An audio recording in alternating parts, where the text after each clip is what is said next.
भीष्म पितामह की बड़ी महिमा है। भागवत जी में भी उनका स्मरण है, महाभारत में भी उनका स्मरण है, और श्री भक्तमाल जी में भी नाभा जी ने प्रथम उनका स्मरण किया है। मुख्य रूप में, मूल रूप में ये भीष्म पितामह कौन है?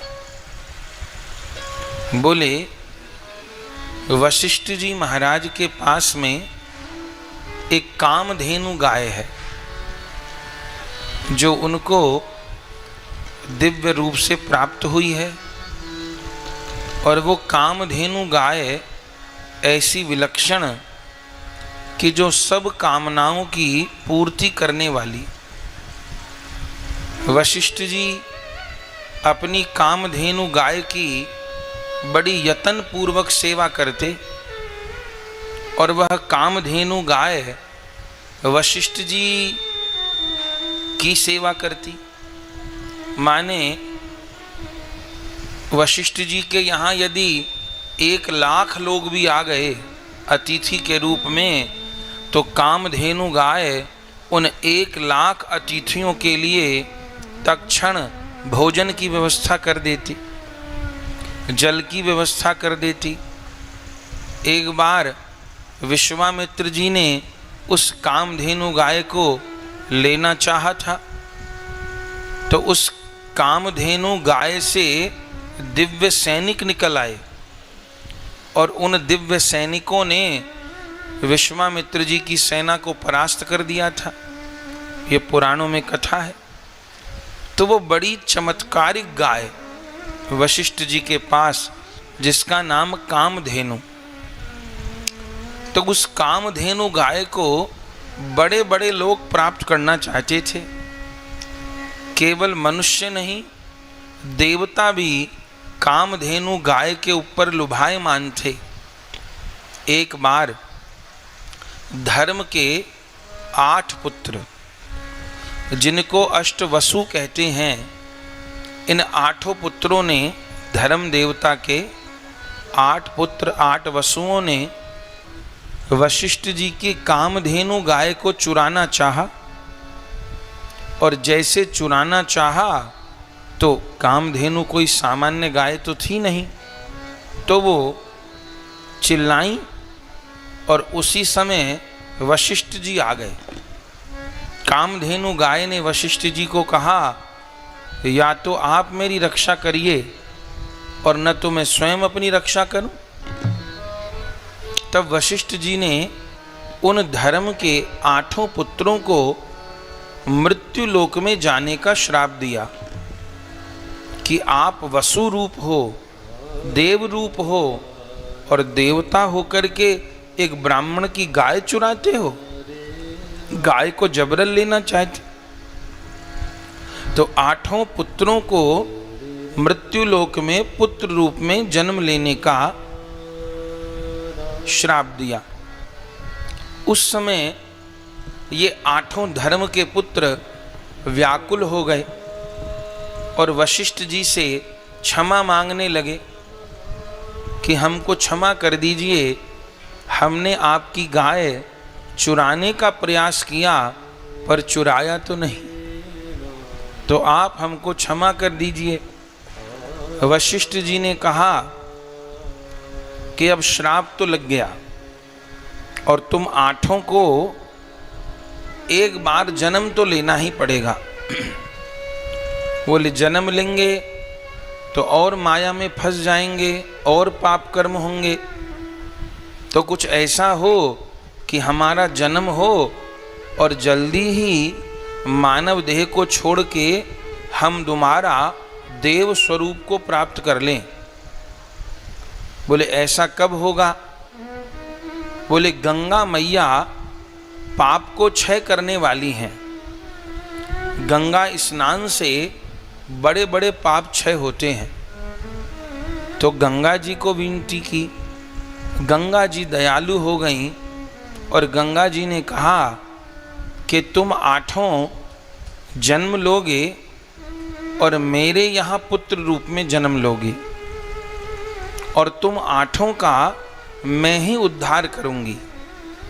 माने वशिष्ठ जी के श्राप से जन्म तो लेना पड़ेगा धर्म के 8 पुत्रों को, लेकिन मैं तुम्हारा शीघ्र उद्धार कर दूंगी।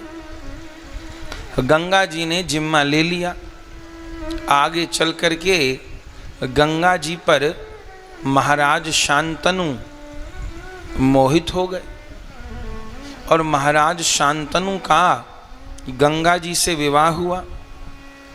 तब गंगा जी ने महाराज शांतनु के सामने एक शर्त रखी थी कि मैं तुमसे विवाह तो कर लूंगी, लेकिन मेरी एक शर्त है। बोले क्या शर्त है? बोले मैं कुछ भी करूं आप टोकोगे नहीं और मेरे किसी भी कर्म का कारण नहीं पूछोगे कि तुम ऐसा क्यों कर रही हो। मुझे रोकोगे भी नहीं और मैं कुछ भी करूं मुझसे पूछोगे भी नहीं कि तुम ये क्या कर रही हो। शांतनु मोहित थे गंगा जी पर। उन्होंने कहा मैं स्वीकार करता हूं, न तो मैं कभी टोकूंगा, न रोकूंगा और न पूछूंगा। गंगा जी ने कहा यदि आपने मुझे टोका, रोका तो मैं आपको छोड़ करके चली जाऊंगी। शांतनु ने स्वीकार कर लिया और फिर महाराज शांतनु का गंगा जी के साथ में विवाह हो गया और फिर गंगा जी को एक एक करके 7 पुत्रों का जन्म हुआ। लेकिन बड़ी विचित्र बात, इधर तो पुत्र का जन्म होता गंगा जी को स्त्री रूप में और जन्म बालक का होता, शांतनु महाराज खुशी न मना पाते। गंगा जी उस पुत्र को गोद में लेके चल पड़ती और ले जा कर के अपने जल में बहती धारा में छोटे से बच्चे को छोड़ देती। पुत्र का जन्म हुआ है, राजमहल में खुशियां छा जाती, लेकिन राजा के देखते देखते गंगा जी अपने ही पुत्र को जल में छोड़ आती तो मातम छा जाता, राजा रोने लगते। सब राजमहल के लोग अचंभे में रह जाते, कोई मां अपने बच्चे को कैसे मार सकती है। लेकिन राजा पूछ नहीं पाते थे, क्योंकि गंगा जी ने वचन लिया था कि मुझे रोकोगे नहीं, टोकोगे नहीं, और यदि मुझको रोका। दूसरे पुत्र का जन्म हुआ। गंगा जी फिर बालक को लेकर के चली, जल में छोड़ दिया।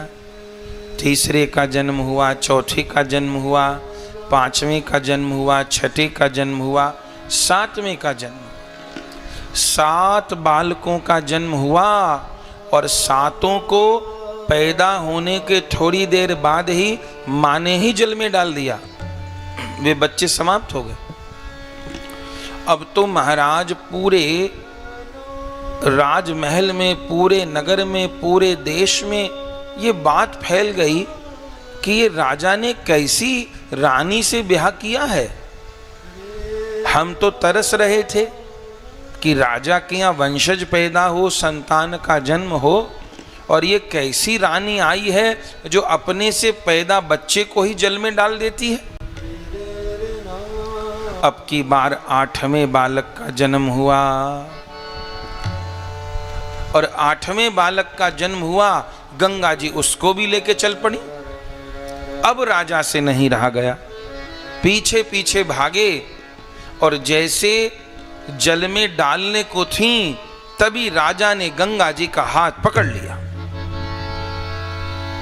और कहा, देवी एक बेटा तो मुझे दे दो वंश चलाने के लिए, ये मुझे निर्वंश करोगी क्या? 7 पुत्र तुमने जल में डुबा दिए, फेंक दिए जल की गहरी धारा में, एक पुत्र तो दे दो। गंगा जी ने कहा, राजन आपने वचन तोड़ दिया। मैंने कहा था मुझे रोकोगे नहीं, मुझे टोकोगे नहीं। बोले मैंने कहा था मैं नहीं रोकूंगा, पर मुझे ये आशा थी कि मां अपने बच्चों को मारेगी क्या, तुमने ऐसा क्यों किया। तब उस समय गंगा जी ने ये वृतांत सुनाया कि ये जो 8 पुत्र हैं ये धर्म के पुत्र हैं, ये अष्टवसु हैं, इनको पूर्व जन्म में वशिष्ठ जी का श्राप लगा है और इनको कुछ करना नहीं है, ये तो श्रापित जीव हैं, ये तो आए हैं बस इनको जन्म लेना था, श्राप लगा था कि मनुष्य के यहाँ जन्म लोगे पुत्र रूप में, तो जन्म लेते ही मैंने इनको जल में डाल करके इनका मोक्ष करा दिया, इनका श्राप से बंधन छुटवा दिया। पर तुमने 8वें को रोक लिया। राजा ने कहा मुझे ये सब बात नहीं पता कि पिछले जन्म में क्या श्राप लगा था, क्या श्राप नहीं लगा था, एक पुत्र मुझे दे करके जाओ। गंगा जी ने कहा मैं चली जाऊंगी। बोले तुमको जहां जाना है तुम चली जाओ, लेकिन बेटा मुझे दे दो। तब ये 8वें वसु थे, इनका नाम था द्यौ। अष्टवसु थे, इनमें ये 8वें और सबसे छोटे वसु थे, इनका नाम था द्यौ। इन्होंने अपनी पत्नी के कहने से गैया चुराई थी वशिष्ठ जी की। गंगा जी ने यह पुत्र राजा को दिया और कहा राजन मैं ये पुत्र दे तो रही हूं, लेकिन इस पुत्र का जीवन बहुत सुखी जीवन नहीं होगा। मैं तो चाहती थी इसको भी जल में डाल दूं, चूंकि ये श्रापित जीव हैं, पर तुम नहीं मानते, तुमको कहना है कि मेरी वंश बेली बढ़ेगी।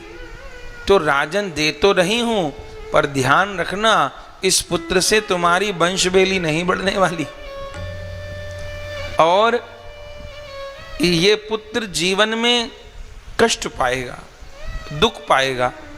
तुम जिन सांसारिक सुखों के लिए इस बालक को रोक रहे हो, वो सांसारिक सुख इसको नहीं मिलने वाले, इसका जीवन संघर्ष में ही बीतेगा, तकलीफ में बीतेगा।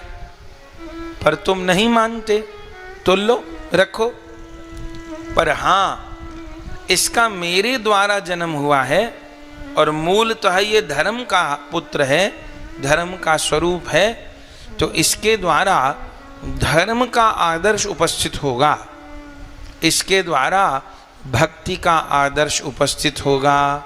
लो अब मैं चली। ये कहकर के गंगा जी चली गईं और उस पुत्र को शांतनु महाराज को दे दिया। शांतनु महाराज ने उस पुत्र का पालन किया और पुत्र का नाम रखा देवव्रत। ये भीष्म पितामह की कथा है। अब नाम रखा पिता ने देवव्रत, और देवव्रत का मां तो नहीं रही, पर पिता ने अच्छे से पालन किया। देवव्रत बड़े पितृभक्त, बहुत पितृभक्त, पिता की भक्ति करने वाले देवव्रत ने परशुराम जी से धनुर्विद्या सीखी। देवव्रत जी के गुरु कौन है? भगवान परशुराम। उन्हीं से उनको शिक्षा दीक्षा की प्राप्ति हुई। बड़े हुए देवव्रत। इधर पिता शांतनु। अब गंगा जी तो चली गई, अब शांतनु दोबारा एक स्त्री पर मोहित हो गए। वो कौन थी? वो एक मल्लाह की कन्या थी, जिस मल्लाह का नाम था दासराज। उस मल्लाह को मछली के पेट से वो कन्या मिली थी। उस कन्या का नाम था सत्यवती। वो कन्या कैसी थी साहब? वो कन्या ऐसी थी जिसके शरीर से एक दिव्य गंध निकलती थी, जो गंध दूर दूर तक जाती थी। वो बड़ी विलक्षण, बड़ी सुंदर कन्या थी। एक बार शांतनु महाराज नदी पार करने के लिए जा रहे थे। संयोग से वो सत्यवती ही नौका लेकर के आ गई। राजा ने उस सत्यवती को देखा तो मोहित हो गए। वो भी दिव्य कन्या थी, मछली के पेट से जन्म हुआ था उनका, वो भी पूर्व जन्म में शापित थी। देख करके मोहित हो गए, उनकी अंग गंध पर मोहित हो गए और सत्यवती से विवाह करने का प्रस्ताव किया। सत्यवती ने कहा, राजन, मैं अपनी पिता की इच्छा के बिना आपसे विवाह नहीं कर सकती। आपको पहले मेरे पिता से आज्ञा लेनी पड़ेगी। बोले, कहाँ हैं तुम्हारे पिता? बोले, वहाँ रहते हैं। शांतनु सत्यवती के पिता दासराज मल्लाह के पास गए, कहा, मैं तुम्हारी कन्या से विवाह करना चाहता हूँ। दासराज ने कहा, मैं अपनी बेटी का कन्यादान तो आपको कर दूंगा, पर एक शर्त पे। क्या शर्त? ये शर्त है कि मेरी बेटी का बड़ा बेटा ही हस्तिनापुर का राजा बनेगा। शांतनु ने कहा, ये तो नहीं हो सकता। क्यों? क्योंकि मेरा बड़ा बेटा देवव्रत है, मेरे बाद राजा तो देवव्रत बनेगा। आपकी बेटी के जो बच्चे होंगे उनको मैं और कुछ दूंगा, लेकिन राजा नहीं बना सकता, क्योंकि मेरा पहले विवाह हो चुका है और गंगा से मुझे एक पुत्र प्राप्त है, वही राजा बनेगा। दासराज ने कहा, तो मैं अपनी बेटी आपको नहीं दूंगा, क्योंकि ये मेरी बेटी अलौकिक कन्या है, मुझे अलौकिक रूप से प्राप्त हुई है और इसके भाग में राज रानी बनना लिखा है और इसके वंश में संतान को राजा बनना लिखा है। तो आप यदि मेरी बेटी के बेटों को राजा बनाते हो तब तो ब्याह करूं, न तो ना करूं। शांतनु लौट के आ गए। मैं अपने बड़े बेटे का अधिकार किसी को नहीं दे सकता। आ तो गए लेकिन उदास रहने लग गए। उन शांतनु महाराज के मन में सत्यवती बसी हुई थी। राजकाज से मन हट गया, उदास रहने लग गए। देवव्रत जी को ये अनुभव हुआ कि मेरे पिता दुखी रहते हैं, तो पिता से तो पुत्र ऐसी बात नहीं करेगा। तो देवव्रत जी ने अपने पिता के मित्रों से, मंत्रियों से पूछा कि ये मेरे पिता इतने निराश उदास क्यों रहते हैं। मंत्रियों ने बताया कि आपके पिता मल्लाह की कन्या सत्यवती से विवाह करना चाहते हैं, लेकिन वह दास नाम का मल्लाह अपनी बेटी नहीं देना चाहता। क्यों नहीं देना चाहता? उसका कहना है कि मेरी बेटी के बेटे राजा बने, आपके पिता का कहना है कि मेरे बाद मेरा देवव्रत राजा बनेगा। अरे इतनी सी बात, मैं अपने पिता के जीवन के सुख में बाधा नहीं बनूंगा। देवव्रत उस दासराज मल्लाह के घर पहुंच गए, सारी बात बताई, मैं देवव्रत हूं, आप अपनी कन्या का विवाह मेरे पिता से कर दीजिए। उन्होंने कहा कर दूं, लेकिन आप राज न लो तो। देवव्रत ने कहा, मैं प्रतिज्ञा लेता हूं कि मैं राज स्वीकार नहीं करूंगा। मेरे पिता मुझे राजा बनाना चाहें, लेकिन मैं राज स्वीकार नहीं करूंगा। मैं जिंदगी में कभी भी राज सिंहासन पर नहीं बैठूंगा और आपके जो बेटी के पुत्र होंगे वही राजा बनेंगे। मैं नहीं सिंहासन पर कभी बैठूंगा और जिंदगी भर सिंहासन की रक्षा करता रहूंगा। लेकिन दासराज भी बड़ा विचित्र व्यक्ति था। उसने कहा आप तो नहीं बैठोगे, लेकिन आपका विवाह होगा, आपकी संतान होगी, हो सकता है वो राज मांगे, वो राज मांगेगी तो मेरे बेटी के बच्चों के जीवन में बाधा आ सकती है। ओहो, जैसे ये बात कही उसी समय देवव्रत ने दोनों भुजा उठा करके भीष्म प्रतिज्ञा की, मैं शांतनु गंगा पुत्र देवव्रत अपने पितरों को, अग्निदेव को, वायुदेव को, इंद्रदेव को साक्षी मान करके प्रतिज्ञा करता हूं, मैं कभी विवाह नहीं करूंगा, आजीवन ब्रह्मचारी का व्रत धारण करूंगा। जैसे ये भीष्म प्रतिज्ञा की उसी समय देवताओं ने फूल बरसा दिए। तथास्तु तथास्तु तथास्तु ऐसा कह दिया। इतनी कड़ी प्रतिज्ञा की तो पहले तो नाम था देवव्रत, लेकिन ऐसी भीषण प्रतिज्ञा करने के कारण नाम क्या हो गया? भीष्म।